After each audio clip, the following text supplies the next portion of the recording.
चला आज आपण बघणार आहोत अर्थमेटिक सिक्वेन्स म्हणजे अंकगणिताचा क्रम. कोणत्याही पदापरीक्षेत विचारलेला हा प्रश्न असतो. तर यामध्ये काय असते साम्य ते बघूया आपण. बघा ह्या दोघांमध्ये हे आपल्याला बघायचंय. तर इथे काय केलेलं आहे +3 +3 +3 +3 मग इकडे येणार 16.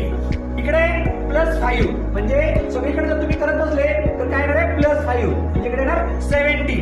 इकडे याच्यामध्ये काय आहे सिक्वेन्स तर याच्यामध्ये -5 म्हणजे सगळ्यात मध्ये -5 तिकडे येणार -30. यामध्ये काय आहे +4 म्हणजे याच्यामध्ये +4 आलेला आहे म्हणजे 14 मध्ये +4 केलं तर 18. तर याचं उत्तर तुम्ही मला कमेंट मध्ये सांगायचे 0 10 20 30 40. बघा हा सिक्वेन्स एक्झाम मध्ये कोणत्याही येतो म्हणजे येतो. हा सिक्वेन्सचा एक टाइप आहे. अजून जे दुसरे टाइप आहेत मी नंतर व्हिडिओ तुम्हाला सांगतो. या अंकगणिताचा जो क्रम आहे अर्थमेटिक सिक्वेन्सचा याच्यामध्ये सिक्वेन्स नेहमी प्लस आणि मायनसचाच असतो हे लक्षात ठेवा.